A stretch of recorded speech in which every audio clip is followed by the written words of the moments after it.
বন্ধুরা, স্বাধীনতার 22 বছর পরেও মনে পড়ে আমাদের সেই পরিচিত মানুষগুলোর কথা। তাদের স্মৃতির উদ্দেশ্যে এবারের শেষ পরিবেশনা নাটিকা অপেক্ষা। এই নাটিকাটির রচনা ও নির্দেশনায় আছেন শহীদ মিনা অলিউল স্মৃতি সংসদের অঙ্গ সংগঠন মুক্তমনা সঙ্গীত বিদ্যালয়ের পক্ষে এর প্রতিষ্ঠাতা সারার হোসেন বাবলা। শুনুন নাটিকা অপেক্ষা। হে স্বাধীনতা, তোমাকে নানা কথা নানা রঙে সাজিয়ে বছর বছর বার্ষিকী উদযাপন করে স্বাধীনতা তোমাকে সবাই বরণ করে।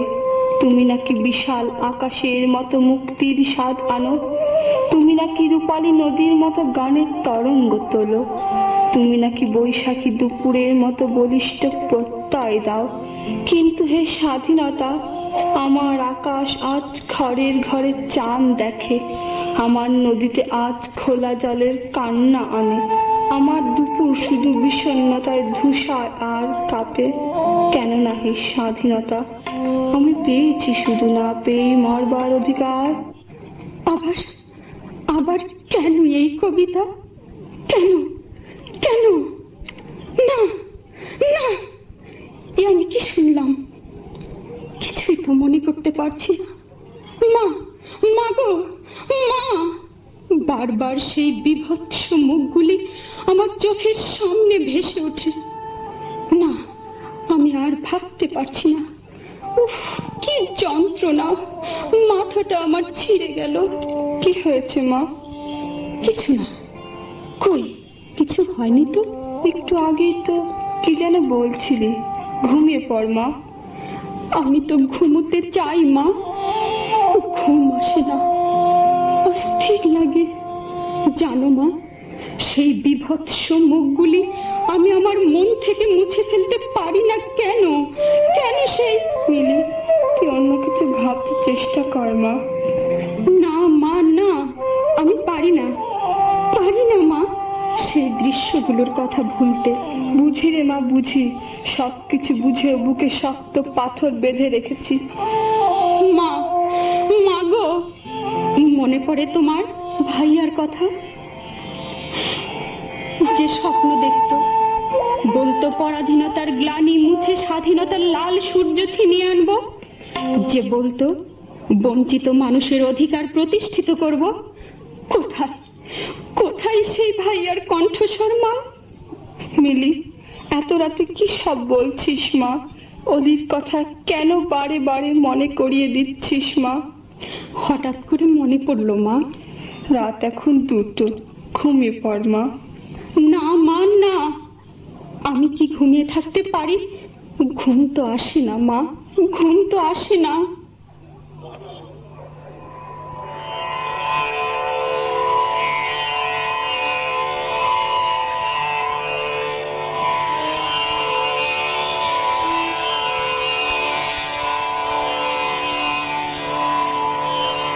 মা, মা, মাগো, কোথায় তুমি? তাড়াতাড়ি এদিকে এসো। বলি, কোত্থেকে তুই? মা, তোমরা শোনোনি? ঢাকায় গুলি চলেছে, বহু লোক মারা গেছে, সমগ্র ঢাকা এখন থমথমে ভাব। বলিস কি? হ্যাঁ মা, স্বাধীনতার যুদ্ধ শুরু হয়ে গেছে, এখন আর ঘরে বসে থাকবার সময় নেই। ওরে ওরে, তুই চলে গেলে আমি তাকে নিয়ে বাঁচবো। ভয় করো না মা, তোমার একটি ছেলের মতো হাজারো দামাল ছেলেরা ঘরে বসে থাকবে না।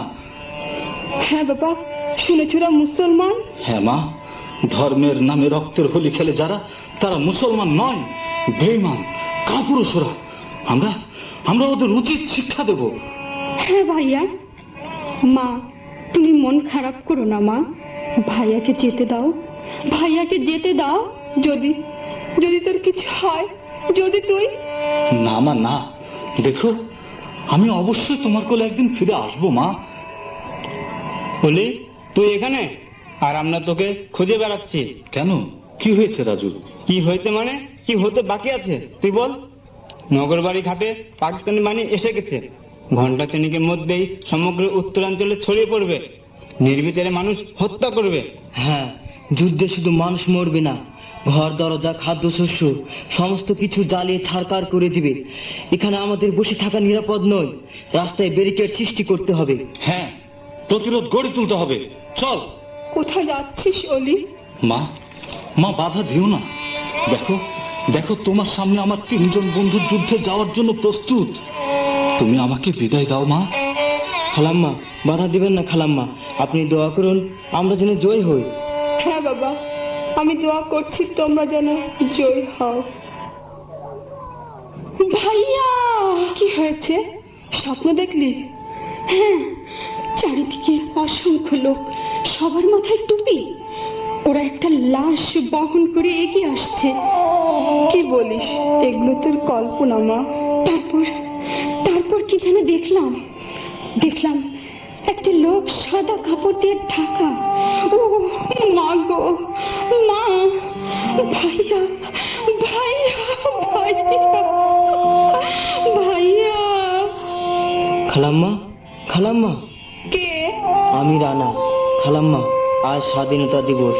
আমরা আপনাকে শহীদ মাতা হিসাবে সম্বোধনা জানানোর জন্য আপনাকে নিতে এসেছি। কোথায় কোথায় যাবো বাবা? আমার যে সেটা চলেই গেছে। কি হবে কি হবে মিথ্যে সান্ত্বনা দিয়ে? না না, আমি যেতে পারবো না। না। হ্যাঁ মা, তুমি যাবে। ওরা তোমাকে ফুল দিয়ে বরণ করে নেবে, ভাইয়াকে স্মরণ করবে, ভাইয়ার বীরত্বের কথা বলা হবে, জোরালো বক্তৃতা দেবে। তুমি যাবে মা, তুমি যাবে। আমার ভাইয়া তুমি আর ফিরে আসবে না স্বাধীনতার পতাকা নিয়ে। তোমরা যুগে যুগে বাঙালি জাতিকে জাগ্রত করবে। তোমাদের স্মৃতি অম্লান হয়ে থাকবে ভাইয়া, ভাইয়া, ভাইয়া, ভাইয়া, ভাইয়া।